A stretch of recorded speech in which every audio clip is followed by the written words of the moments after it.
Whatever political party you identify with, you are welcome here. Whatever color, culture, or creed you identify with, you are welcome here. If you are vaccinated or unvaccinated, you are welcome here. Now look around. Look around at these faces in this crowd. Take a good look around. This is America the Beautiful. And it's worth fighting for. You are worth fighting for. Your children are worth fighting for. Our freedom is worth fighting for.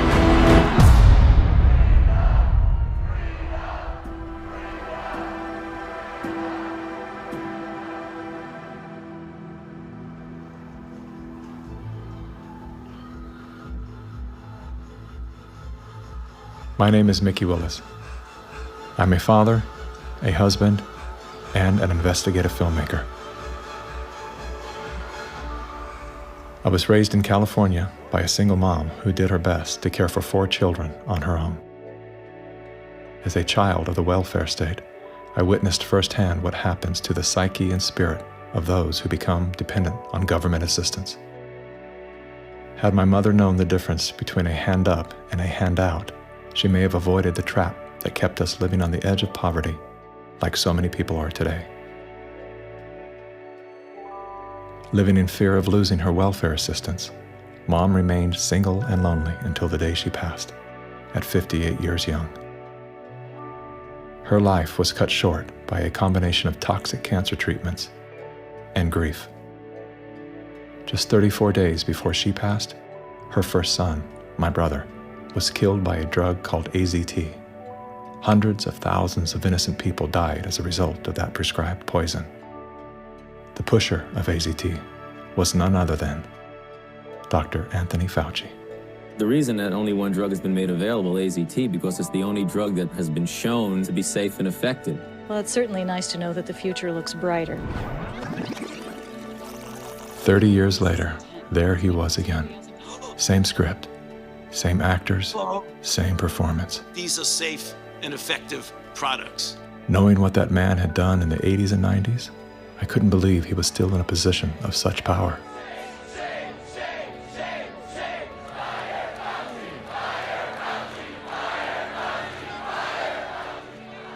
As the world descended into synchronized tyranny, I began to ask myself, how did they get everyone to go along with this? Feels so good. I know. Obsessed with finding the answer, I began studying every moment in recorded history where masses of people devolved into a state of self-destruction. Down that rabbit hole was where I discovered the work of G. Edward Griffin. Gentlemen, again let me say welcome to our home. Since the 1960s, Mr. Griffin has been warning the world of the communist plot to overtake America. Yes, I know. Communism. Mr. Gorbachev, tear down this wall. That thing we've all been told fell with the Berlin Wall. How do you measure such an astonishing moment in history? It was Napoleon who said, "History is a lie agreed upon." Ironically, there's no evidence that Napoleon ever said that. As we're about to discover together, much of our history has been rewritten to serve an agenda that up until recently was invisible to the average person. Average, like this guy. Everyone's talking about the necessity for change right now, particularly here in the US. Over the past few months, as a filmmaker, I've had the honor of documenting the political revolution. That was me in 2016, the year of my political awakening. Come on board the political revolution. I was touring with the Bernie Sanders campaign, creating media to help his grassroots movement grow. At that time, I knew very little about socialism and even less about democratic socialism. As it turned out, I wasn't the only one. So my Bernie bros, how do we redistribute wealth through taxation without expanding the powers of the federal government? Bernie Sanders!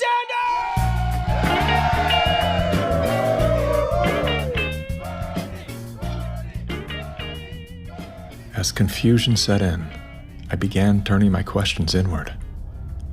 Are they hypnotized? Am I hypnotized? That question, that one simple question, activated some strange sort of faith healing. Suddenly, I could see. How did I not see this before? There were so many red flags. The only solution is communist revolution. The only solution is communist revolution. The only solution is communist revolution. That's right, we need communism. That's what we need.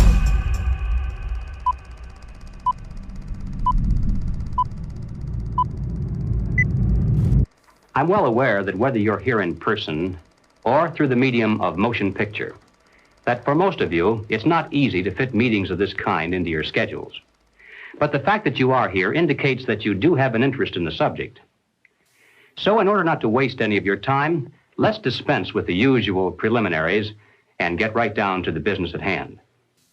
We're going to examine in quite a bit of detail the communist theory and practice of revolution, particularly as applied to the United States. Now, this will not be something dreamed up out of thin air. This will be the strategy as taught by them and advocated by them in their own manuals, in their textbooks, and in their schools. The new program of the Communist Party on this subject has this to say. The term socialism describes but the first stage of a new society that in its full development is called communism. Socialism is a transitional stage. Jim Carrey, everybody. I went out today and bought me some freedom-friendly Nikes. Yeah, that's right. As a salute to Colin Kaepernick, to Nike, congratulations on your fantastic choice. Thank you so much. Well, it's good to be back in dystopian America. The Republicans are running with the word socialism. They're trying to say... They're trying to scare people. Scare people. It's communism. It's Venezuela, Trump says. We're going to be living in Venezuela. I grew up in Canada. I'm here to tell you that this bullshit line that you get on all of the political shows from people is that it's a failure. The system is a failure in Canada. It is not a failure in Canada. I never waited for anything in my life. I chose my own doctors. My mother never paid for a prescription. It was fantastic. And I just got back from Vancouver, and I keep hearing this, like, Canadians are so nice. Canadians are so nice. They can be nice because they have health care. Because they have a government that cares about them. In Canada, the authorities say there's now a state of emergency. Riot gear swept through Canada's capital. Today, police in Ottawa used batons and pepper spray. They just trampled that lady. Look what you did to her!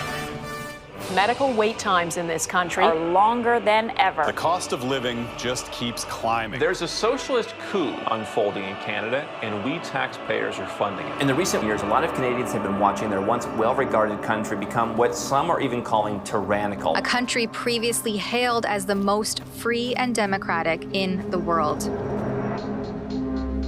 Now, the People's World, the official West Coast newspaper of the Communist Party, ran this rather interesting editorial. What is needed now is an effort that begins to approximate the magnitude of the problem. As a minimum, such a program should demand massive emergency action by the federal government. The federal government has invoked the Emergencies Act. As of today, a bank or other financial service provider will be able to immediately freeze or suspend an account without a court order. If you are involved in this protest, we will actively look to identify you and follow up with financial sanctions and criminal charges. Banks have already started to freeze the accounts of people involved in the protests. Please get out.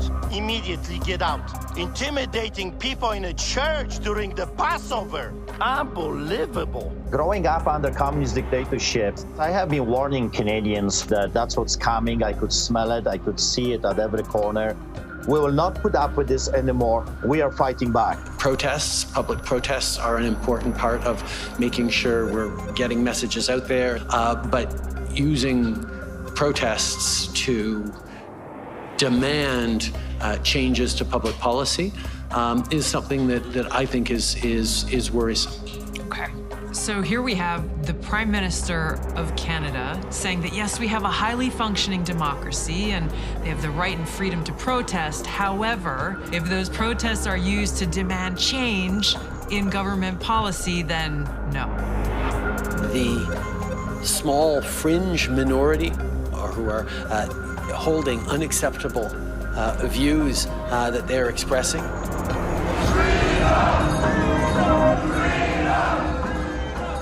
Do not represent the views of Canadians who know that following the science and stepping up to protect each other is the best way to continue to ensure our freedoms, our rights, our values as a country.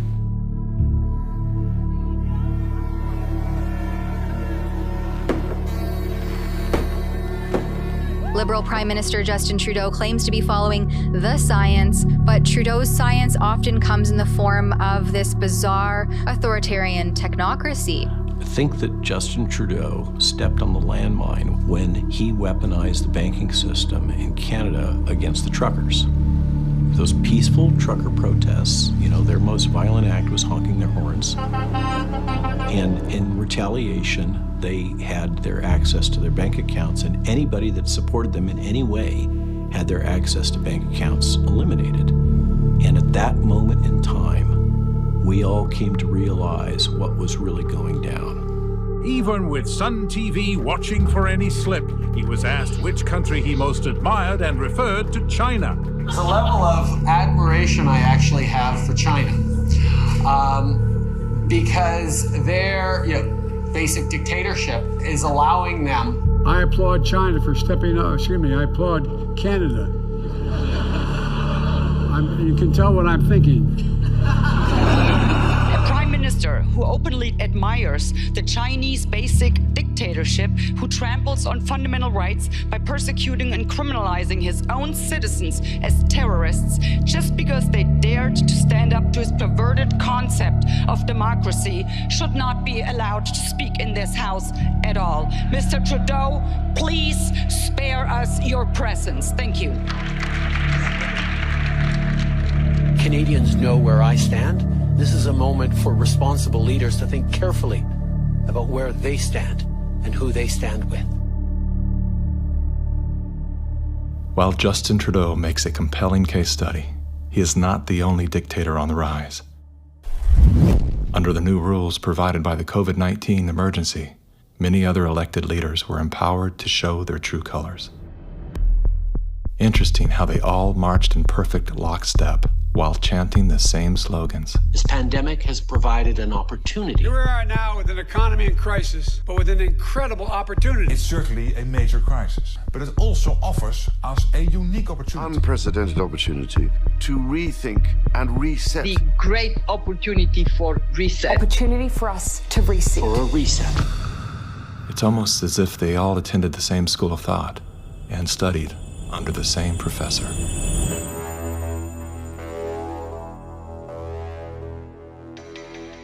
Some people would say this revolution is characterized by the fight of robots against human beings.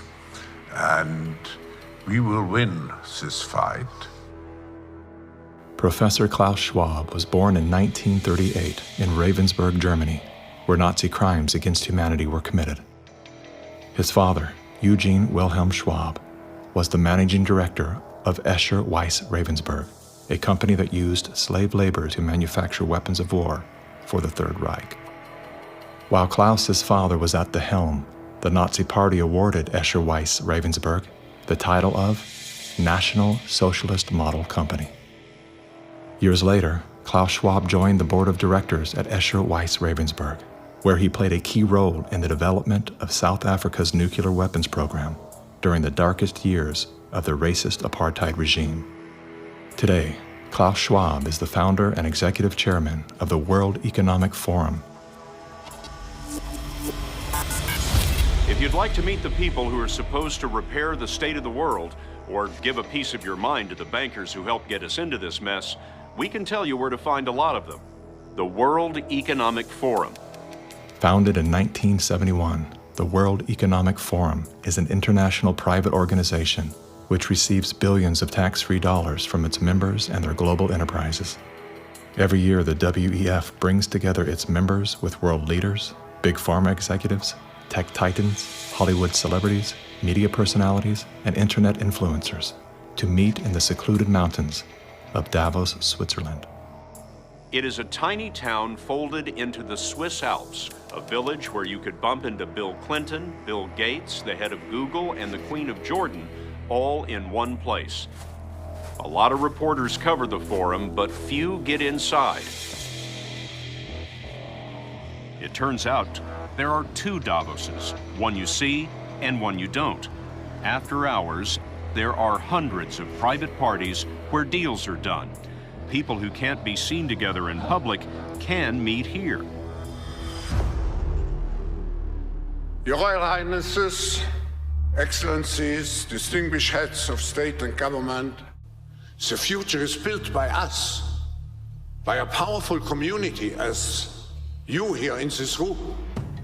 Klaus Schwab, the founder of the WEF, is particularly upfront and even proud of his ability to shape and influence world politics.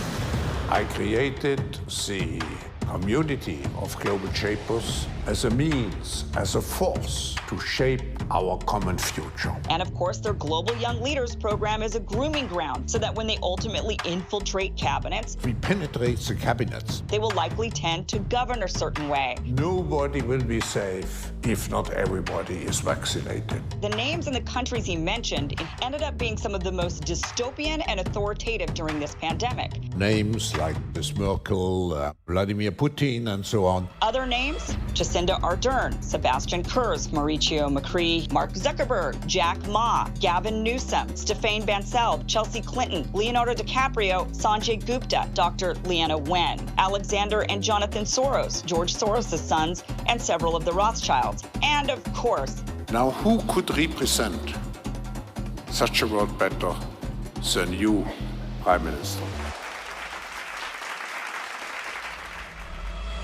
In 2014, Klaus Schwab called for the Great Reset, We need a great reset. which he positioned as the solution to the world's most urgent issues. The dark reality of Schwab's agenda is detailed in his best-selling book, COVID-19, The Great Reset. His endgame mission is to replace independent governance with a top-down controlled, one world government and a central bank-controlled digital currency. When they say, you'll be happy, what they mean is, you'll be enslaved. That's why they're talking about a great reset. That's why they're talking about introducing this quasi-communist, quasi-socialist agenda. They know we've run the course where we cannot continue down the path of the ever-increasing indebtedness because we have a generation that quite literally cannot afford to buy a house. Millions of Americans are priced out of buying a home. And so it's easy to tell that generation, we're gonna forgive your college debt. Student debt relief. And set your expectations lower. You're gonna rent forever. We're gonna celebrate the tiny house movement. We're gonna do all of these things which sound cool because they're shaping our narrative so that we become capable of expecting less. What we need to do is not expect less.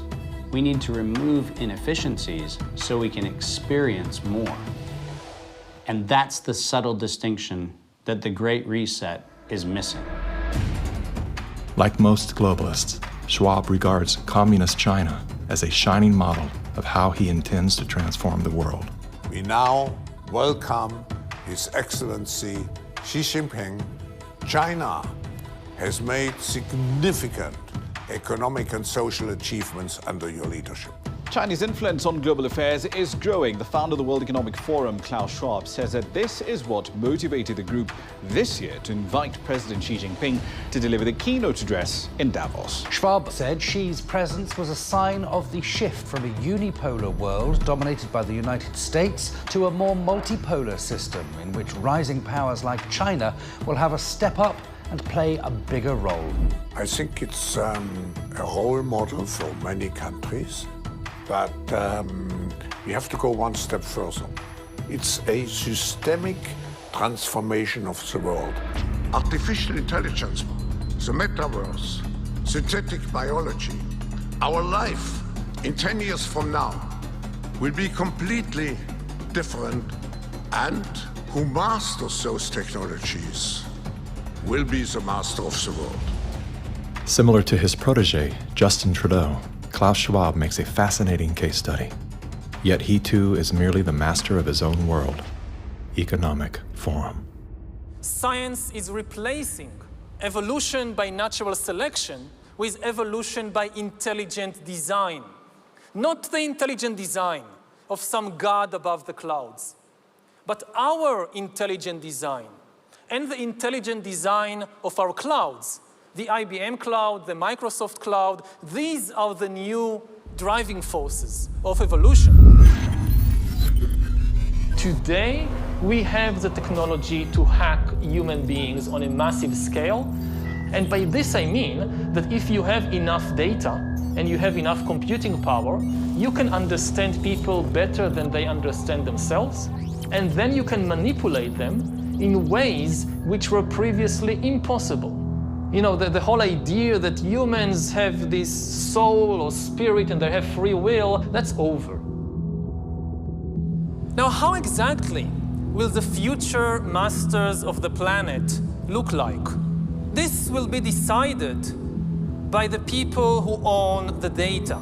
Foreign powers can collect, store, and exploit biometric information from COVID tests. U.S. intelligence officials tell CBS News that China is trying to collect Americans' DNA in hopes of controlling the future of healthcare. China's test kits are a tool to help China compile genetic data. The Chinese aren't the only ones exploring this technology. The U.S. is working on it as well. The White House is ramping up its COVID response, announcing Americans can once again get free COVID test kits as concerns are growing over a rare... Data is the most important asset in the world. Those who control the data control the future, not just of humanity, but the future of life itself. Everywhere she goes, Ouyang Haoyu is followed. What she buys, how she behaves, is tracked and scored to show how responsible and trustworthy she is. It's called the social credit system. A person's reputation is scored on a scale of 350 to 950.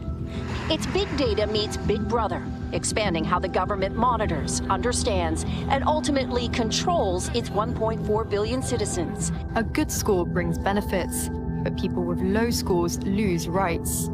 The cinema names and shames people considered untrustworthy, plastering their details, even their addresses, across big screens. And information collectors are paid to report on their neighbors. The Supreme Court has created a blacklist for so-called bad citizens. Among them is this journalist. He got a little too close to uncovering corruption among high-profile party members. He was blacklisted.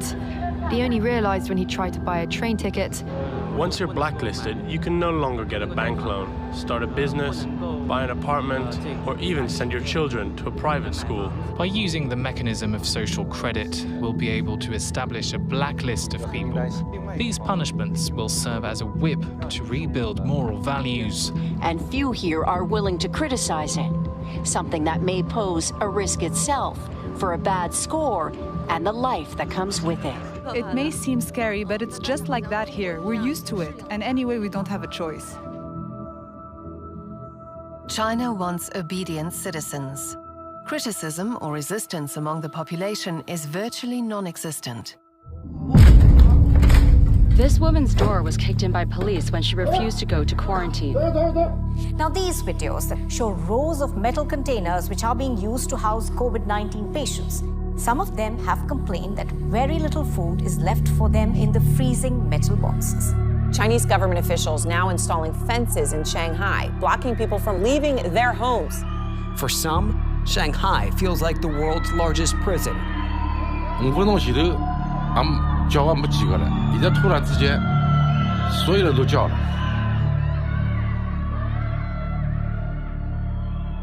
How does a handful of autocrats gain total control over a population of 1.4 billion? I have 2 master degrees, one in clinical psychology, one in statistics. And at the beginning of the crisis, I started to study the statistics a little bit. The initial mathematical models and the initial statistics all had dramatically overrated the dangerousness of the virus. That was the moment when I started to think how it was possible that an entire society and an entire population was in the grip of a narrative which in many respects was blatantly wrong. After a few months it became clear to me that the only mechanism that could explain what was happening in society was what is usually referred to as mass formation.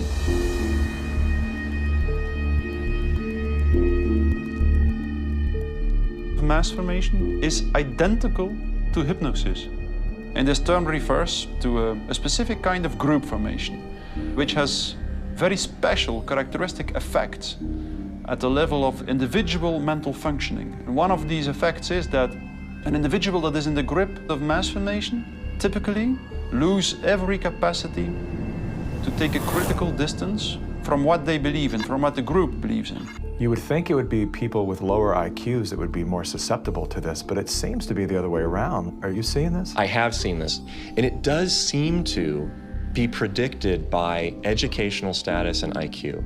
We look to be verified for our belief system, right? And so a doctor goes to the CDC. The CDC says this is true, it must be true, I'm staying in that zone. It's actually people outside of the system go, well, I want to challenge the CDC here for a second. Where's this study come from? Where's it, and that's what I do. All of these people were kept out of the conversation. All I can comment and you were there, wanting me to sign onto a social contract where the scientific method isn't being used. I'm not interested in medical pedigree. I'm interested in medical consensus.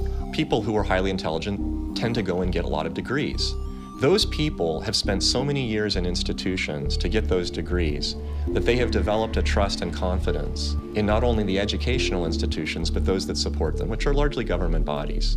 And so they start from the place of, if it's told by the university, by the government, it's probably going to be true. What I've learned about science is that it's really imagine they're looking at like a fragment of the world and it's all they see. It's all they're looking at. The world, they don't see the world. So I think that there's a disconnect between people who are smart and have lots of degrees with actual reality, with the lived experience of nature, of life, that you don't see with people who are actually working with their hands outdoors all of the time. A mass formation typically emerges in a society when very specific conditions are met. First and for all, the most central condition is a major part of the population needs to feel lonely.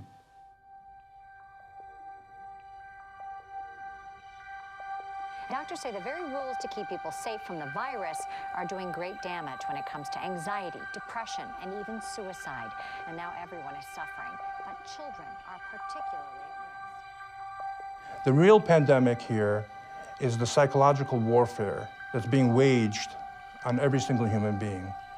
See, if you take a human being and you put them in a chronic fear state, and you couple that with human isolation, what happens is they psychologically decompensate and live in such emotional pain that they will gravitate in an irrational way to anything that you promise them will alleviate that pain. Once people feel disconnected from their environment, they will typically start to experience a lack of meaning-making in life. And under these conditions, if a narrative is distributed through the mass media, indicating an object of anxiety, and a strategy to deal with this object of anxiety, they suddenly, connect to one small object of fear, for instance the coronavirus, and afterwards, people don't feel lonely anymore. They feel connected again. Let me hear it if you've had the Pfizer vaccine. Let me hear it from Moderna, AstraZeneca. Let's hear it from the anti-vaxxers.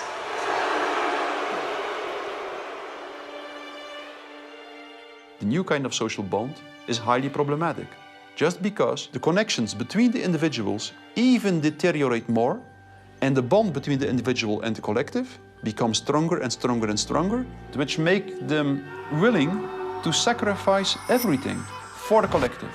Its health, its wealth, the future of its children, everything. Something else that is really characteristic of individuals in mass formation is that they become radically intolerant for dissonant voices.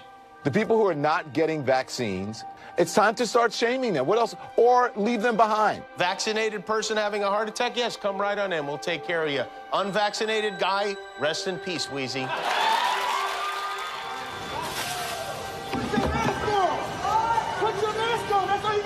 We have to stop coddling the morons who will not get the shot. Get away from me, Put it please. on. Does it bother anybody else that she doesn't have to wear a mask that we all do? When are we going to stop putting up with the idiots in this country? You're a schmuck for not wearing a mask. And just say it's mandatory to get vaccinated. Screw your freedom. People who do not go along with the masses are stigmatized, and in the end, the masses are inclined to destroy the people who do not go along with them. And they do so as if it is an ethical duty to do so. Getting good people to do bad things, harmful things, while thinking they're good things, it's a dangerous place to be because it looks great. You feel great while you're being used. They will sacrifice themselves, and they see it as a virtue because it demonstrates their complete obedience to the cult, to the group, to perform ritualistic behavior which causes them harm. One of the most clear illustrations of this was when the leaders of the Communist Party in the Soviet Union were sentenced to death, often tortured to death. They did not object. They said things like, if this helps the Communist Party, it's my pleasure to do it. That's something that was observed in all major examples of mass formation in history.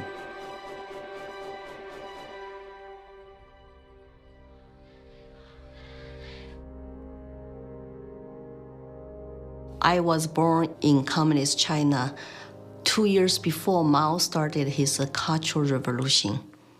So we had to be indoctrinated and chanting slogans and holding Chairman Mao's little red books to say, long live Chairman Mao, long live Communist Party. Inspired by Soviet Union dictators Vladimir Lenin and Joseph Stalin, China's communist leader, Mao Zedong, borrowed from the playbook of the Russian Revolution. To fight anti-communist forces, Lenin organized a military branch of his Communist Party, known as the Red Army. Following suit, Mao branded his army the Red Guards. However, Mao's soldiers were not enlisted from his military. His Red Guards were made up of high school and university students. So he used young people to start cultural revolution, to top down statues, burning old buildings, and demonize all religions, going after all dissident voices, and to turn all the Chinese against each other, family turn on each other, neighbors turn on each other. Chairman Mao, as he was known, was deeply influenced by Lenin's ideas on Marxism and revolution, and often praised Stalin as a great leader. He started his Great Leap Forward campaign in the 50s and killed 2 million landlord owners. 40 million to 60 million people estimated starving to death. The people were trading their children's dead bodies to eat, to survive. Cannibalism was everywhere. Through war, torture, execution, and famine, Chairman Mao caused the death of 80 million innocent people, making him the deadliest dictator of all time. China shaved the heads of women, put them all in unattractive asexual clothes, did the same thing for the men. This technique has been used in the 20th century by every totalitarian regime. The Mao wanted to create a genderless society. That's why girls like me could not wear beautiful clothes and could not do makeup. We have to just look like boys, unisex, no gender. They asexualize the population so that there's no more desire, no more bipolarity of male and female. Everybody looks like an automaton. And then what do? Rather than turning towards one another, they turn towards the state. So the only thing left for me, a child to believe in, is communism. And Mao was the new God.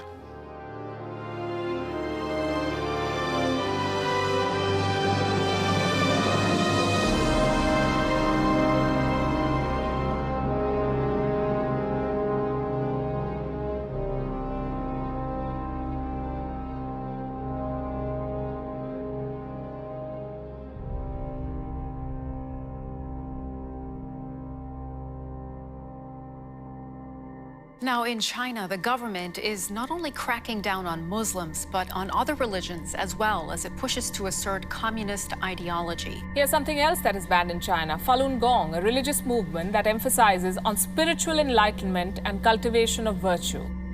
5,000-year-old Chinese civilization were founded on faith. Communist regime is atheist. So any philosophies which encourage people to believe God, believe good things, it's something they don't like. I decided to escape China after serious persecution I have experienced.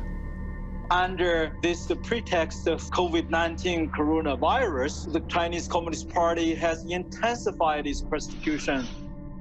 We were arrested several times and detained in various detention and brainwashing centers. Over the past few years, a vast network of camps has been built across Xinjiang. A series of classified bulletins show how easy it is to be singled out by the Chinese government for education and training. The U.S. Defense Department says as many as 3 million are being forcibly detained in re-education and forced labor camps. China calls them thought transformation camps built to prevent extremism from spreading, but reports indicate they're more like prisons. When I was detained in a detention center, I was handcuffed and hung over a radiator pipe with my toes barely touching the ground. And I was hung over there for 3 days. The CCP guards brought 4 male detainees into my cell and began one of the worst experiences of torture. And on the brink of death, I realized I could do nothing but turn to my belief. So I prayed to be saved. Moments later, one of the 4 male detainees suddenly fainted on the floor, which interrupted the torture.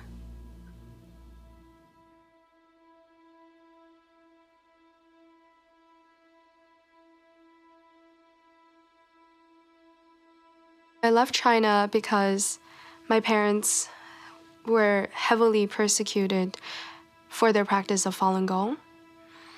From age 1 to age 5, my grandparents were taking care of me because my parents, they were always inside some dark cells being tortured. My first clear memory of my mother, I was brought to a brainwashing center and saw her being tied up to a chair with like people behind her guarding her, and she had a very thick plastic tube inserted into her nose, and she was being force-fed at the time. She just looked like she was in so much pain, and I was 5 at the time. It's just very traumatizing.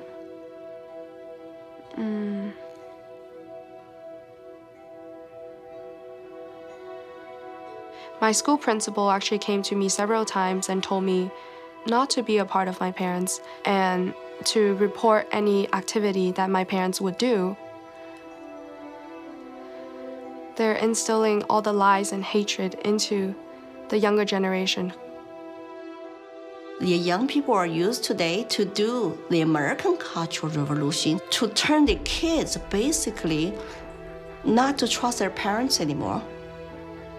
And say, oh, my parents don't understand me, I'm confused. I need to turn to my teachers, turn to other authority figures. Look at the multicultural revolution to say, how many similarities are there?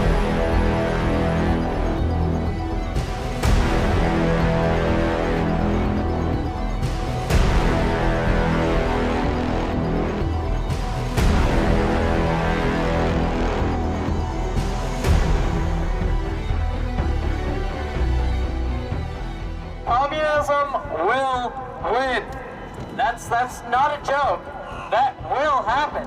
You are happy with what was happening in the USSR between 1917... We make a critique of it. That's what we're Maoists. We make a critique of it in order to improve socialism the next time it comes around and throws people like your ass into a labor camp. Yesterday, I asked ChatGPT, are there any similarities between today's woke revolution and Chairman Mao's Cultural Revolution of the 1960s? And it wrote back, how long do you have? We recognize that government is absolutely necessary for an orderly society. But following the dictum that government, like fire, is both beneficial and dangerous, we believe in the concept of limited government. And we believe that the constitutional republic created by our founding fathers is the best form of limited government that has yet been devised by man. A republic is a limited democracy. It's a form of government based upon the principle of limited majority rule. Limited so that the minority, even a minority of one, can be protected against the whims and passions of the majority. Now, democracy is a form of government based upon the principle of majority rule. It's easy to understand, easy to sell to the masses, and, I might add, deadly. The fathers of philosophy, Socrates, Plato, and Aristotle, were all staunch critics of democracy. History's greatest minds all observed that even a well-intended democracy can breed deception, division, and ultimately total control by the state. Aristotle wrote that democracy is not just the rule of the majority. Democracy is a system in which the majority is in charge, respecting the basic elementary rights and principles of minorities. If not, democracy becomes a tyranny of the majority. Socrates himself became a victim of this very process. He was sentenced to death by a majority vote for protesting the rights and protections of the minority. This country was founded on the principle that the individual is sovereign over the institution of government. And it's about a philosophy of governance that says that you are a free individual, or a philosophy of governance that says you're serf and you're subject. We have inalienable rights just by virtue of being human. And so their primary responsibility as the government is to protect those rights. These aren't rules to govern me, they're rules to govern the government. Like what you are and are not allowed to do to me. We are constitutional republic with a representative democracy, so people do vote, but we have a separation of powers. So if you majority vote to eat you for lunch, the Supreme Court can say, no, you cannot. And how do you protect the minority from the majority? You write down a set of rules on a piece of paper. You say, this we can do, that we cannot. At the top of the paper, you write the word Constitution. And then everyone agrees to follow the rules no matter what the temptation. And when you're finished, you've created a constitutional republic. It was Thomas Jefferson who said, "The republic is the only form of government which is not eternally at open or secret war with the rights of mankind." Now, we hear a lot of talk today about right-wingers, left-wingers, extremists, and moderates. The political spectrum concept, if it has any meaning at all, is a measurement scale showing all the variations in government. Now, the extremists at the zero end would be those who advocate no government at all, the anarchists. The extremists at the other end would be those who advocate total government. And who are they? Well, the communists, of course, but also the Nazis, the fascists. No matter what they may call themselves, if they advocate total government control over the people, they are all, by definition, totalitarians. The debate is not between conservatives and liberals. It goes back in history long before those words were ever invented. The opposing points of view properly are identified as individualism versus collectivism. The individualist believes that the rights of the individual must not be obliterated by the desires of the collective or the group. The collectivist, on the other hand, believes that the group is more important than the single person within it, and that the individual must be sacrificed if necessary for the greater good of the greater number. The individualists believe that every man has a personal and direct responsibility to provide first for himself, next for his family, and then for those outside his family who may be in need. The collectivist, on the other hand, declares that the individual is not personally responsible for charity, for raising his own children, providing for his aging parents, or even providing for himself, for that matter. This is a group function of the state, of government itself.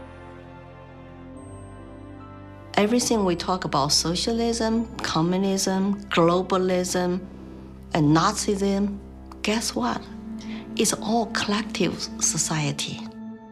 Collectivism on an international level is essentially known as globalism, which is often promoted as a framework for unity and sustainability. Under the guise of philanthropy, the leaders of the globalist movement leverage every possible crisis to advance their plan to replace national sovereignty with a one-world government.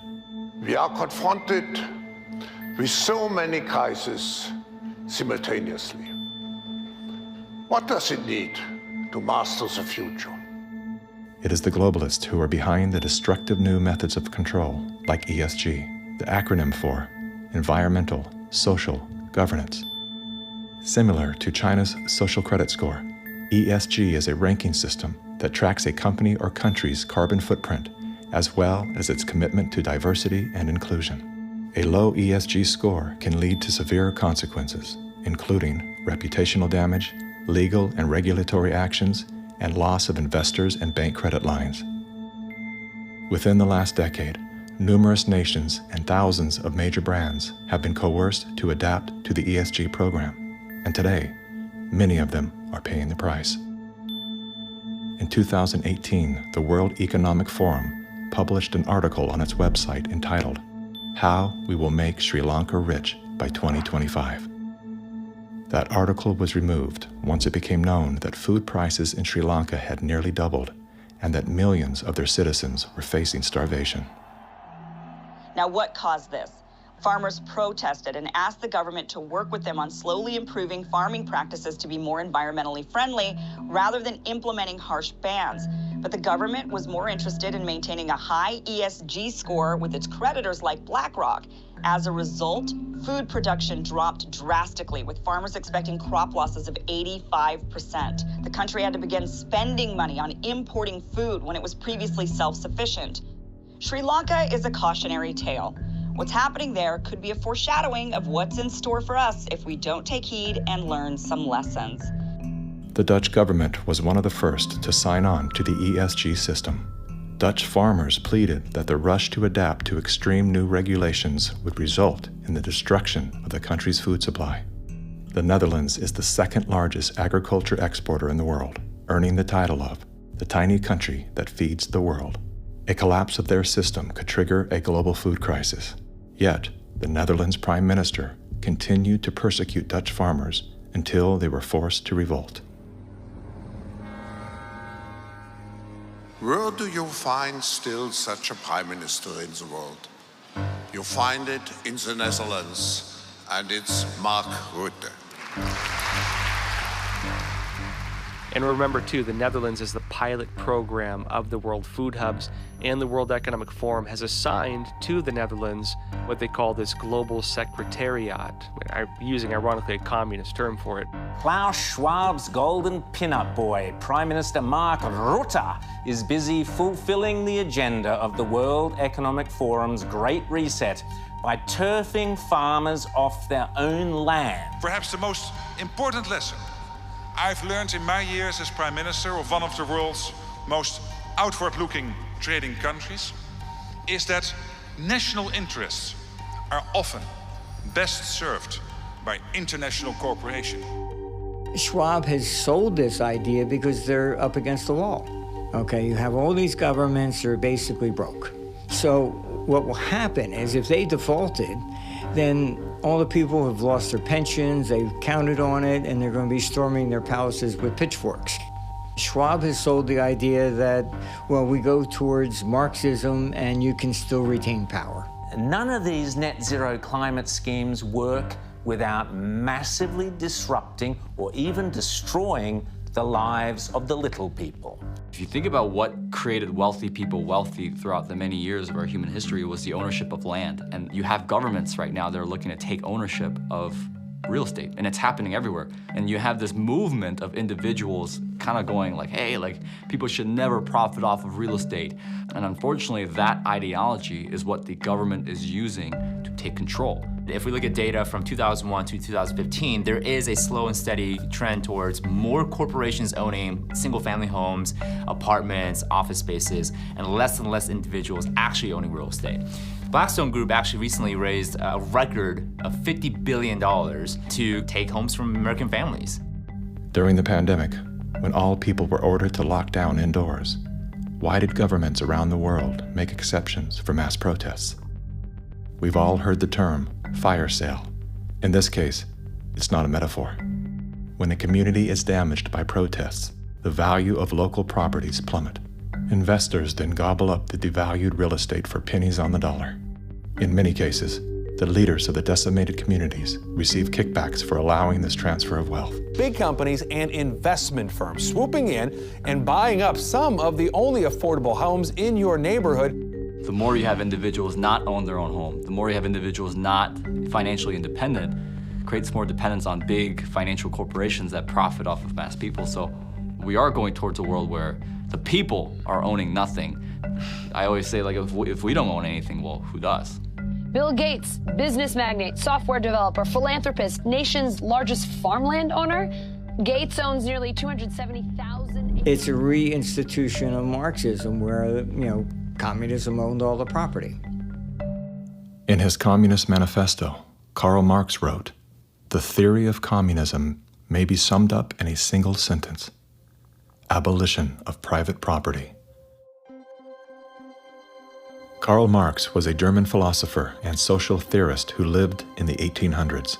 He is the co-author of the Communist Manifesto, which has been referred to as the Bible of Communism. His theories of class conflict and dialectical materialism were instrumental in shaping socialist and communist movements worldwide. Joseph Stalin, Vladimir Lenin, Leon Trotsky, Mao Zedong, Che Guevara, Fidel Castro, Kim Jong-un, Hugo Chavez, Nicolas Maduro, and many other communist revolutionaries have cited Marxism as the foundation of their political ideologies. Marx rejected all concepts of God, as well as the traditional family. According to members of his own family, Marx was emotionally, verbally, and physically abusive. His wife, Jenny, was plagued by depression, which was compounded by Karl's adulterous impulses and his inability to provide for his children. Despite his privileged upbringing and formal education, Karl Marx was often unwilling to work and instead relied on the financial support of friends and family.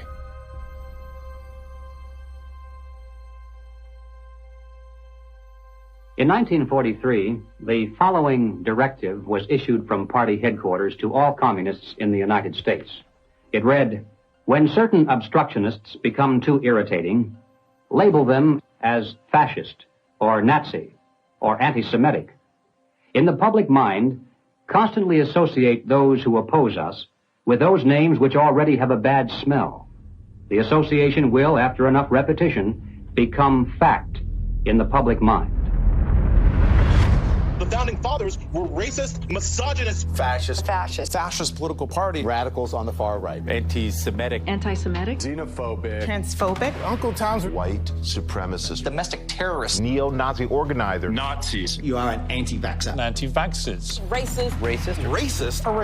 Name-calling is their #1 bullying tactic, and they apply it unremittingly to anyone who questions their dogma or says something they find unacceptable or offensive. As early as 1928, the communists declared that the racial differences among our people constituted the weakest and most vulnerable point in our social fabric. By constantly probing and straining at this one spot, they calculated that eventually the cloth could be torn apart and that Americans could be divided, weakened, and perhaps even set against each other in open combat. They said in no unmistakable terms that the Negro people, because of their social status and their predominant working class composition, offered greater revolutionary possibilities than any other cross-section of the population. How do we get Nothing less. Revolution. Nothing less. Revolution. Nothing less. Revolution. Nothing less. Revolution. Nothing less. The communists call not only for extensive chaos within the cities, the plan is for raging fires from one city to the next. The average American may say, soft and decadent, when he sees billows of black smoke rising from one horizon to the other, when at night the only light he has to see by is the flickering red from flames leaping into the sky, he'll become paralyzed with fear and panic and do nothing to interfere with the guerrilla bands as they strike at the community's power centers. To justify violence, they have to be able to claim that they're liberating people. And if people are to be liberated, then it's necessary to go through the motions, at least, of pretending that they have a right to form a nation of their own. The Communist Party called for their liberation, to break away from the United States and to set up their own nation within our borders. Activists now control a barricaded area. It's been called an autonomous zone. They want it to be free of capitalism, state authority, and police. To take the United States, all of the United States, it'll be necessary, they say, to involve white people as well as black, and in general, to escalate the revolution in America from race war to class war. Feed the rich and feed the poor. This is class war. Now, when they talk about pressure from above, they mean using their people and their influence within the very government marked for takeover to bring forward official recommendations for legislation. The recommendations, of course, are offered supposedly as solutions to national problems, but when passed into law, their only real effect is to vastly increase the power of government and to move the country that much closer toward the ultimate goal. The pressure from below, then, involves using their influence over the various mass membership organizations of the country to create the appearance of great popular support for these recommendations. Of course, the members of those organizations must never suspect that they're being used to promote the communist program. Now, the silent majority, the average person, is caught right in the middle. He looks above and sees highly respected spokesmen for government calling for socialist legislation. He looks below and sees mobs of demonstrators shouting for the same thing. He says to himself, has everyone gone crazy or is it me? Now, he's still in the majority, of course, but he doesn't know it. He thinks he's helplessly outnumbered, and he bows to what he thinks is the democratic will of the majority. Here's an interesting thing I've noticed is even with a lot of these ideologies, right, with what people call these days, woke, if people were these horrible, awful, bigoted, racist, xenophobic, white, it wouldn't even work. The only reason it even works is because people are so compassionate that I want to make sure I use the right words and I say the right phrases. So you're actually weaponizing the fact that people are decent people, and you're taking that compassion and you're targeting it at, this is the group of people who you should be angry at. They weaponized human compassion. We mustn't kid ourselves into thinking that the communists have placed their agitators only into the black communities. They're working both sides of the street. They want hatred, violence, and bloodshed between the races, and they don't care how they get it or whom they use, even children if necessary. My young comrades. Hi. This is my way of figuring out if you've been tainted by the patriarchy. Patriarchy? Oh! This looks creepy. It looks creepy. Why? There's just like this thing about white people that just makes me be like... Oh, looks like Donnie got a full cookie. Because he's a white man. Say it with me. Structural racism! Yeah! You may have wondered why the Communist Party has been a staunch supporter of the drive to place a black studies curriculum into our high schools and colleges. The reason becomes obvious the minute you take a look at the textbooks and the study guides. Schools are now radicalizing our kids. I mean, this is the volume of the book from Critical Race Theory, and it literally says here, whiteness is a bad deal, and it has a symbol of Satan. You gonna deliberately teach kids this white kid right here got it better than you because he white? You gonna purposely tell a white kid, oh, the black people are all down and suppressed. How do I have 2 medical degrees if I'm sitting here oppressed? Not only is it in the schools, but it's in the workplace, it's throughout society. It's destroying this country. If this continues, we will look back and be responsible for the dismantling of the greatest country in the world by reverting to teaching hate and that race is a determining factor on where your destiny lies. Thank you. Sarasota School Board Chairwoman, what has been the worst of what you've had to deal with in terms of community or parental reaction? The calling of names, tyrant, Marxist, communist, and they want to move kids over to charter schools and private schools without the oversight of the state. And that's wrong. Education authorities in the United States are asking the government to use anti-terror laws and involve the FBI against parents who protest against the way their children are being taught. It identifies no fewer than 13 possible federal crimes, including making annoying phone calls. How about this one? They could be prosecuted for using the internet in a way that might cause emotional distress. Over the weekend, Democrats voted to ban gendered language in House rules. And that means no more terms like father or mother. Is the administration's official policy to replace the term woman with birthing people? Black birthing people. Black birthing people. Black and indigenous birthing people. You shifted in places from using the term mother to birthing people. Again, if we're trying to be precise in the language that's used. Mom's a pretty good word. I'm not a birth person, I'm a mother. Can you provide a definition for the word woman? Can I provide a definition? Mm-hmm. No. Yeah. I can't. You can't? Not in this context. So I'm not a biologist. The meaning of the word woman is so unclear and controversial that you can't give me a definition? Do you believe then that men can become pregnant and have abortions? Yes. Literally everything that was fought for women's rights is going straight down the drain. This environment that has been created and corrupted and manipulated does not respect women, does not respect children, does not respect men. It cares nothing for family. So that's why they have to attack mother and remove father, because she's gonna protect that child, he's gonna protect that woman, and they both are gonna protect society. Good evening. Good evening. Thank you very much. Thank you for your service. When you talk about a parent-child relationship, you're talking about something primal that is in the heart of the liberal, not the Marxist, that's in the heart of the person who's conservative. And they're pushing the boundaries on something that they cannot control. Washington State is on track to lawfully take gender dysphoric children away from parents who oppose transitioning treatment. That is against the Constitution. The only time a parent loses their rights is if there's an extreme circumstance. It's severing the bond between the parent and the child. What they're doing is they're dividing families to take control of the children. The biggest offense against communism is the nuclear family.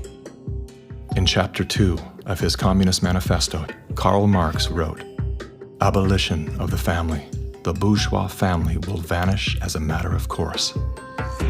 We're here today to represent the millions of Black Americans who disagree with the Black Lives Matter movement. If you go to Black Lives Matter website, it says that we disrupt the nuclear family. That's my wife. This is our 4 children. Why would you disrupt the nuclear family?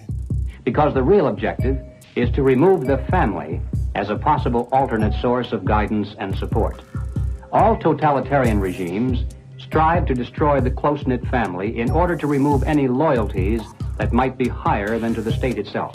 I have seen over the years in my practice a steady decline in the expression of healthy masculinity and healthy femininity. The separation between the male and the female is almost complete now.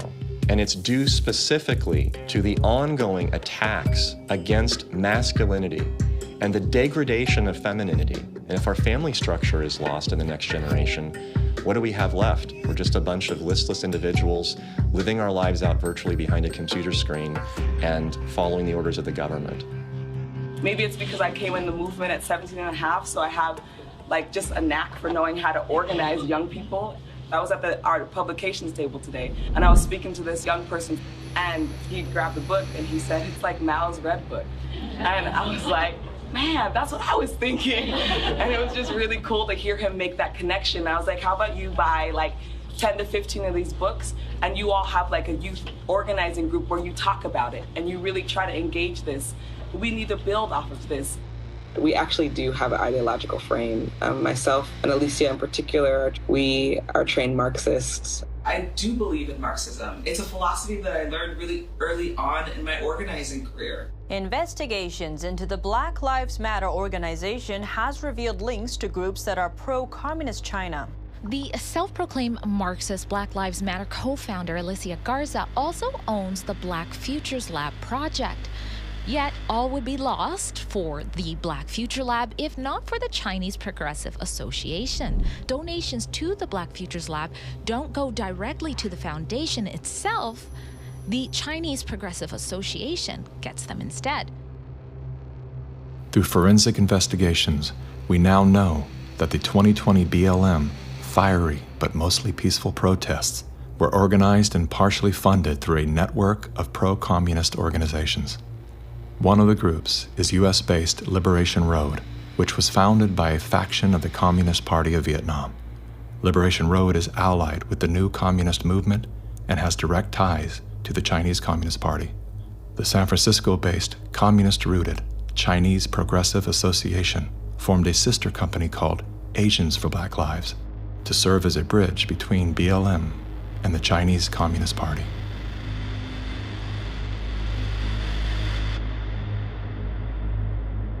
I spent a lot of time with President Xi. He's deadly earnest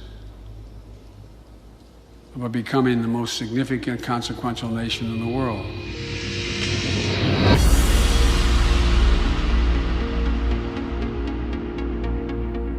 When we speak of China, it's important to distinguish between the people and their oppressive government. And while the Communist Party of China is undoubtedly America's greatest foreign adversary, it's crucial to recognize that the most urgent threat to the future of the United States resides within its own borders. We're so used to thinking in terms of the old-fashioned concepts of warfare, we fail to realize that the favorite weapons of communist conquest are instead propaganda. Do you know who the greatest propagator of disinformation in the history of the world is? The U.S. government. The slanted view of history. History has been written to tell us a certain story. The 1619 Project is trying to reframe that story. What these people are doing is subverting young black minds to think that the Revolutionary War was fought in order to preserve slavery. And it's based on something that simply isn't true. The tactics of internal subversion. I thought that America was racist. I thought it was patriarchal. I thought our capitalist society was just a means of exploiting people. And I thought all of these things because that is what I was told. The preaching of hatred to incite civil disorder. I want to tell you, Kavanaugh, you have released the whirlwind, and you will pay the price. A California man is facing federal charges for the attempted murder of Supreme Court Justice Brett Kavanaugh. Treason, blackmail, the smear. This is the first time Assange is being questioned over the rape allegations. The LA Times ran an article calling Larry Elder a black white supremacist. All committed by soldiers who wear no uniform and who claim to be loyal citizens of the target country marked for conquest from within. World War III that rages around us right now is a political war, an economic war, a psychological war, a spiritual war. As a matter of fact, the bomb, as a psychological weapon, is being dropped on the American people every single day.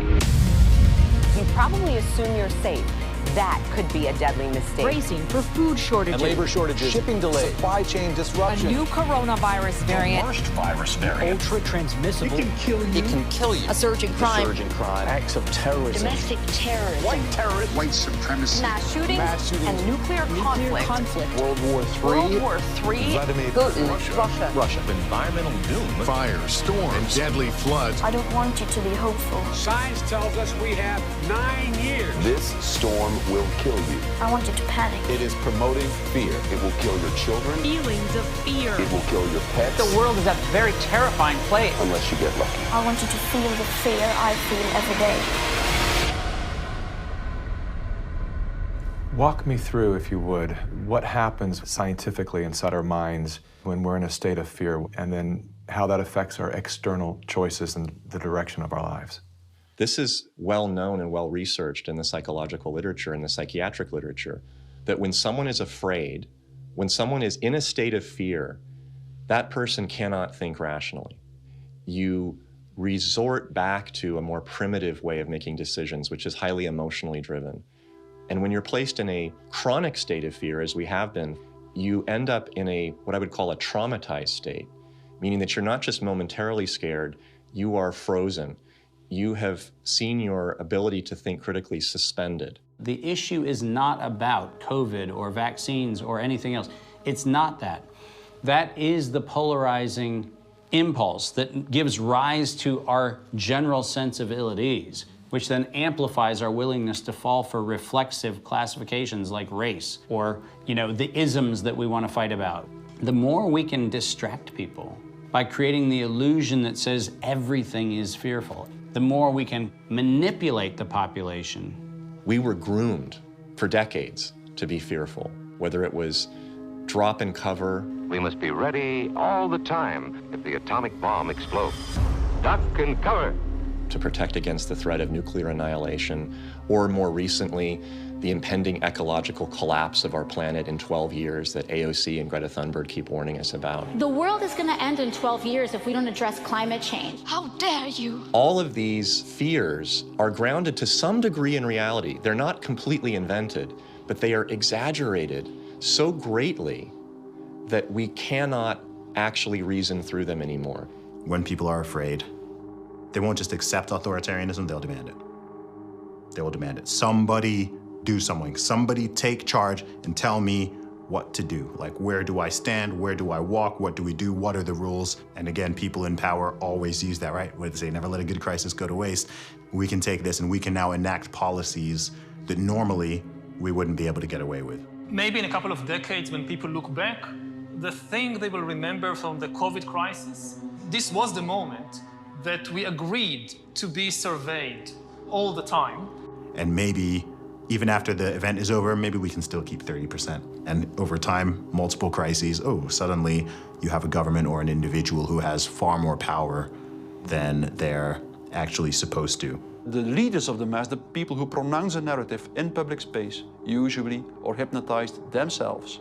They believe they need to reshape society to be able to deal with the challenges society faces.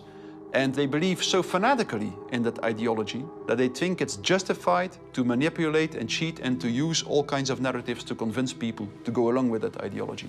We're going to go visit Mom. I'm going to bring the home family to see Mom. No. We will shut you down. We will cite you. And if we need to, we will arrest you and we will take you to jail. You either get your tests done and make sure you're cleared, or we will keep you in a facility longer. It's going to be very hard for people to do a lot of normal life unless they can prove their vaccination status. Such as, you're not going to work in this particular agency or institution. You're not going to be able to go to this college or this university. Once we start doing that, you will see more and more people willingly get vaccinated. If the fear of losing your job, your friends, family, and future isn't enough to coerce you into submission, perhaps these incentives will entice you to willingly comply. It's everything from cash prizes to college scholarships. Now offering kids 12 and up limited edition Avengers comic books. Thousands of prizes available, including cruises and Super Bowl tickets. They're giving away Ford F-150 trucks. They're giving away shotguns and hunting rifles. Marijuana dispensaries are giving away joints for Jack. Krispy Kreme announcing this week a free donut. And yes, free beers. That's right. Get a shot and have a beer. Today could be your lucky day. California's vaccine lottery. One grand winner to take home Up to $5 million if you get vaccinated next week. They made it exciting, right? There's a reason people go to Vegas. It really could be somewhat lucrative if they aren't already persuaded. 13-year-old Joshua says one of the best parts of getting a shot at Mickey D's, lunch on the house. Just think of this when you think of vaccination. Vaccination. If you need luck with love, dating apps are offering incentives too. Vienna Brothel is providing COVID-19 vaccinations and giving those who take up the offer a 30-minute session with a, quote, lady of their choice. We have finally found the one thing that makes us all more attractive, a vaccination. To love one another, as Jesus said, get vaccinated, get boosted. Do you think that it's being posed as politics, but it's behaving like a religion? Because it's acting like a religion. Yeah. It's dogmatic, it's absolute. It's, if you do not believe in it, you are condemned to hell. Maybe this is a new religion. God did answer our prayers.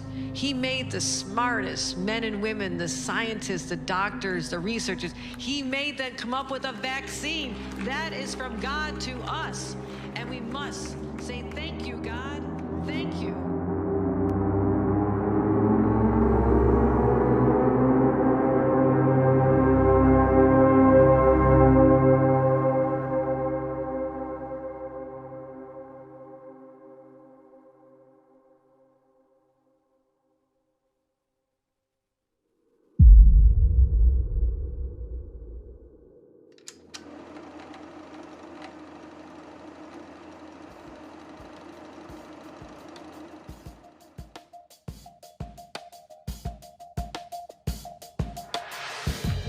There was a time, and not too long ago, I think, when we could have pulled ourselves out of this without too great a sacrifice on the part of anyone.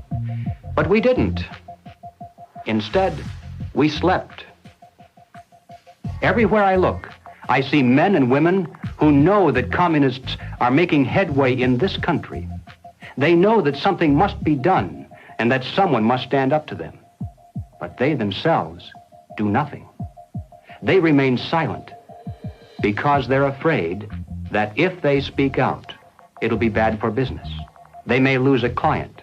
They may even lose their jobs. Or perhaps they're receiving a regular government check and already are too dependent upon some of the very people and programs they know they should oppose. We have now passed the point of painless solutions and parlor patriotism. Well, all right, so what do we do about it? What are the countermeasures that need to be taken? And where do we begin? Before we finally win this battle, and I should hasten to say that there's no doubt in my mind that we're going to win. I'm increasingly convinced of this. But before we finally do see victory, we must carry the truth to every man, woman, and child in America. I have no idea of what each of you is going to do in the critical days that lie ahead. It may be much, it may be little, it may be nothing at all. I don't know. Only you can answer that question. But ladies and gentlemen, whatever it is you decide to do for your country, do it soon. Do it now. Every minute that you delay further will add dearly to the price of ultimate victory. Mr. Griffin, that was over 50 years ago. Where are we now? Hearing that phrase after all these years is kind of a shocker because I didn't realize really at the time how accurate it was going to be.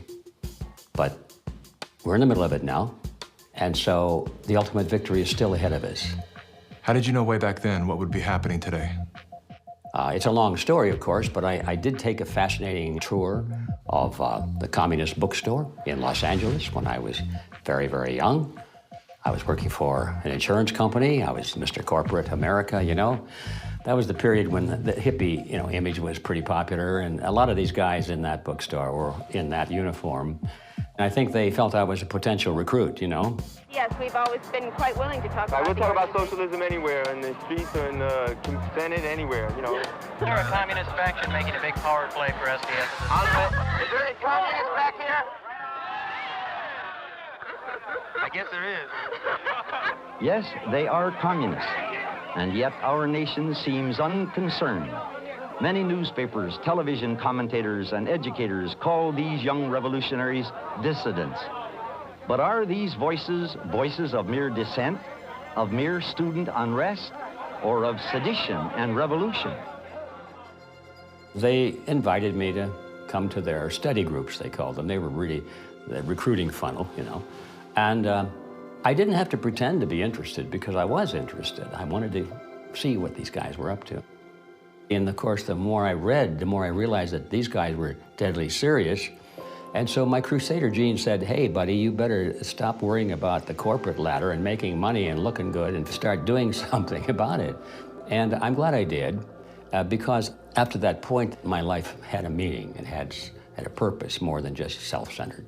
Who are some of the key figures behind this agenda? I'm not sure we can name names. We know that there are layers and layers of control and influence, sort of pyramidal in form. At the bottom level, of course, it's just all the common people. Most of them don't even know what's going on. It used to be that an invader could come in with a superior army, and people resent it, but they obey because if they don't, they get killed. Now, if they want to conquer people in this environment, they have to do it through the mind. And of course, today, after all the technology that we have, and the control over the communications and the images and the school system and the media, they have absolute control over the funnel of information that comes to the average person. And the average person, if they're not aware that there's a real war going on for their mind, they will be helpless. And as long as people are on the edge of fear, they're willing to give up their liberties and pay lots and lots in taxes. A tax on carbon. And as I passed through that idea that, in my view, the enemy is in a category called collectivism, and that's the word that applies to all of these things: socialism, communism, fascism, Nazism. All of these things are merely variants of collectivism. That is the philosophy based on the assumption that the group is more important than the individual, and that the individual must be sacrificed, if necessary, for the greater good of the greater number. That's the trick. You're doing this for society. Obviously, you don't like to tell people what to do, but sometimes for the good of society, that's necessary. We have to start doing things for the greater good of society, and not for idiots who think that they can do their own research. But it's not about me and my rights to choose. It's about how I love my neighbor. You are not doing this for yourself. If you are at all like me, your own health, your own risk, is not a big rational driver of all of your actions. They trick us into thinking that if you act in your own self-interest, that somehow you are selfish. And nothing could be further from the truth. Those of us who have discovered this trick long ago, we realize that enlightened self-interest comes into play. If you are acting out of self-interest, you soon discover that the best way to benefit yourself is to help other people. It does come back. The question is, how do we turn this ship around? I think that the path to political hell in America has been voting for the lesser of two evils. They create conflict because the conflict creates fear and confusion, and out of that chaos, people are not too analytical. They'll just struggle for some quick answer, which is who you're going to vote for. That's usually the answer that's offered to them. They think that if you just vote for somebody, the right person, everything will go away. You cannot wait until there's a list of candidates that's published and you say, which one am I going to choose? You know, by that time, the game is over. All those candidates have been selected before you were even aware. You've got to get into politics at the local level so you have some influence in which candidates are selected. And that starts at the grassroots level. You don't come in at the top, you come in at the bottom. If we do that job, we will influence both political parties just like our opponents do now. There is actually a way forward and a way out, but it's going to require work, and it's also going to require that we acknowledge that we have wronged ourselves, that we are part of this problem. It's not the government that caused this. The government facilitated it. What caused it was our being asleep at the wheel. Without taking accountability, we cannot move forward. The masses of humanity have been slapped awake in a very short period of time, to where now it has created a domino effect of awareness all across the planet. People cannot go back into the matrix now. They can't. A lot of people are trying to, and they can't. We have the right as citizens in this country to abolish a government and create a new one. And that is the authority that has been given to us. It is written in our documents, the Declaration of Independence, the Constitution of the United States, the Declaration of Human Rights. We have indelible rights, and the basis of those rights are our freedoms. And if we don't have that, we don't have life. And so we have to awaken, we have to arise, we have to fight. The natural rights of every individual is life, liberty, and property, and establishing a country on a premise that had never been established before, that the individual is sovereign because their rights are endowed to them by a sovereign God. This which has happened can only be described as divine, which is why we're the nation. Our ideology, our way of life is always under this relentless attack that we have defeated over and over again, and we will defeat it this time. We're all fighting with each other, and the way that we combat that is doing the opposite of what these war overlords want us to do, which is fight with each other. We should be learning how to forgive and inviting other people to the table even if we disagree with them, and extending grace to one another even if we know that they've done something that we totally disagree with, because that's how we ultimately are going to heal as a nation, is understanding that we all come from different walks of life and we all live here together, and let's start talking. The only real problem that's existed in the world, it's division. It's that people are not getting in rooms, willing to speak with one another, see each other's hearts, and get to know, hey, what do you believe? What do I believe? And is there a way we can actually work together to solve these problems? And I'm willing to bet that most of the Gen Zers would say yes. That's what we do right now, and that's why I'm glad we're the age that we are, because we can be leaders of that conversation. When I started to realize, like, wow, freedom's a polarizing concept for some reason. Thought this was America. Is this America? It is? Okay. World's different than I thought. So my fear was, I could lose everything. I could lose my audience. I could lose my business. But I knew, especially having a son come into the world, I am imprinting something on his beautiful, innocent, fragile psyche and heart. I'm imprinting the man that I am, or I'm imprinting a hollow shell of the man that I refuse to be. And I knew in that moment, I'm willing to risk losing everything to do that. I would rather pick up cans on the side of the highway to feed my family than to live out of alignment with my truth and betray my son. Just say no. Rise up in a nonviolent way. They can't imprison everyone. They can't fire everyone. But they can fire individuals that are separated and don't work together and give in to the fear. And don't sacrifice your future for a few conveniences now in the present. You should sacrifice maybe the present conveniences so that you're going to have a future. The media has done a good job at stripping from us our ability to think on our own and for ourselves. If we can get back to that, I think that we can build a stronger America. In my opinion, the first step you have to take is you have to get out from under the control mechanisms. And that means blow up your TV, don't listen to the fear porn, and set yourself free of debt, which is what controls you and controls everything around you. It is the weapon that is used. The most important thing is always that the dissonant voices continue to speak out, and, also extremely important, that they don't start to form a mass or a crowd themselves. Because that happens very easily as well, happens very easily. Once a large-scale mass formation starts, the people who do not go along with them feel threatened, and they can start to form a mass themselves. So it's extremely important not to form a mass ourselves. That means to form a group, a coherent group, and that what unifies this group should in the first place be the fact that everybody who belongs to the group can have his own opinion and can speak in his own way. What matters most to you?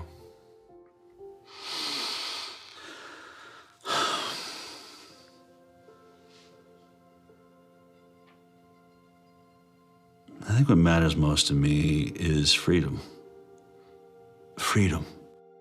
I want as little laws as necessary to keep us from killing each other. I mean, I get it. There's crazy people out there.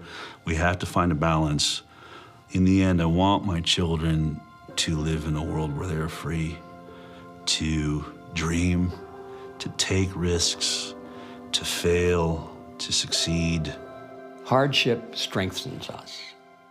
We wouldn't have had the American Revolution and the beta model for the American Constitution, the beta model of a republic in the modern world, unless the tyranny of King George had been unbearable. All the good things in life usually are a result of some kind of a rebound against something that's very not good at all, very painful. I mean, I think about if someone had jumped in there and taken away my failures. I can't do what I'm doing now if someone had kept me from really hurting, really learning lessons that were hard to learn so that I would never make that mistake again. In a philosophical sense, we should be thankful for this movement that's happening, in spite of the fact that it's tragedy and it's hurting people and all that, but without it, we might just go right along in that pot and be boiled in time. But now the frog is jumping out, and we have a chance coming up here now to create a new vision, and it's going to be great. It's a bit cynical, but it is in the end good news that mass formation and totalitarianism always destroys itself in a relatively short time span. And the most important thing, of course, is that you have to make sure that the system does not destroy you before it destroys itself. Throughout history, it was always the very small minority. History has always been written by the 1% of the population. 15% of the population create history, and they follow the leadership, the thought leadership of 1%. But that 15% altogether is what changes history. And so all we have to do is reach 15% of the population. I think today, after all this time, we have more than 15%. We just have to get them together so they realize that they're not alone. And that's our task right now. I don't think our societies have taken the moment to look up and actually see and appreciate how much progress has been made in the past century.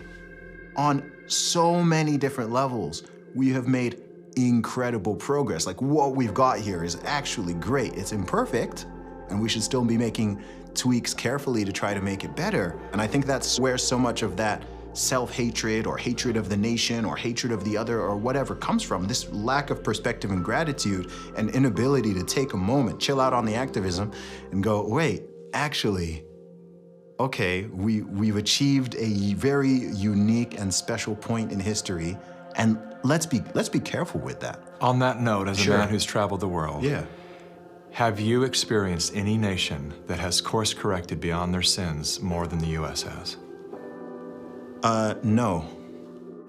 It's sad to see Americans who live in a free country, born as Americans, and do not recognize their privileges. You are born American, a free country. You never suffered a starvation. And you need to go to other countries to find out why all the immigrants, millions of them, want to come here. What is happening in our backyard today, I experienced as an 11-year-old. I remember vividly all the promises that a guy named Castro gave and how 99% of the people swallowed the pill. He was going to save Cuba. I remember how he promised to the farmers, to the Guajiros, that you're going to own the land. I remember all the promises that we hear today about free education and free health care and free land. And my God, no freedom.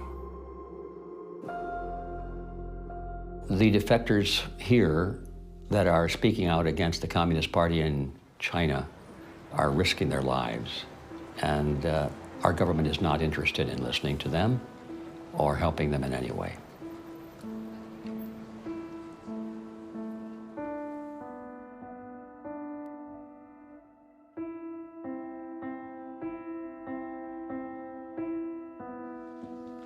I have been in America for 10 years. I saw a lot of Americans with wonderful hearts. America is a beacon of freedom. I'm happy living in this land to practice my religion and to have a peaceful life. That's my hope. America is last stand on earth for freedom. If we lose this country, the world will be a very dark place. I have 3 children in this country. I want to protect their American dream. So here I am, you know. I've noticed that every time you speak about America, your eyes fill with tears. I do love this country. No place to go. And I just hope people can hear my stories. For past 5 years, I've been telling the same thing. I have no political agenda here. I just want to live American dream and my children live American dream. Sorry about that.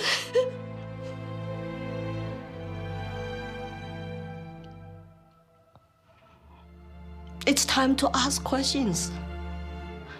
It's time to wake up.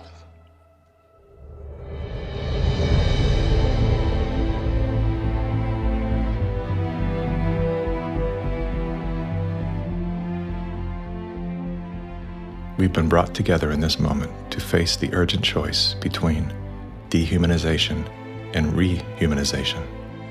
Dehumanization requires us to do nothing. Nothing other than to allow that process to continue to the point of no return. Rehumanization, on the other hand, requires action. One action: to remember. To remember what we knew as children, when everything was possible, before our attention was captured, before the conditioning set in, before our nature was denied. There's nothing new we have to learn. All we have to do is to remember. And then take the hand of that memory and go out and stand on ground. Not concrete, not asphalt. Stand on ground and see if you can feel the heartbeat of a universe that conspired to give you life, so that you once again can feel the joy of being completely human.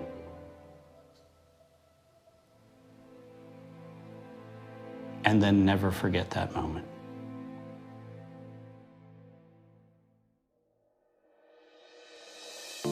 This is the moment for us to activate our innate ability to create solutions. That can only happen through the awareness of symbiosis, defined as a mutually beneficial relationship between different groups. All of life depends on relationships.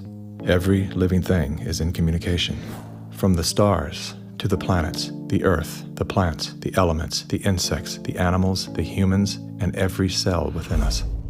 Real change out there begins with real change inside. As Americans today, we are truly a privileged people in a privileged land. But with our blessings come responsibilities, and with responsibilities come risks.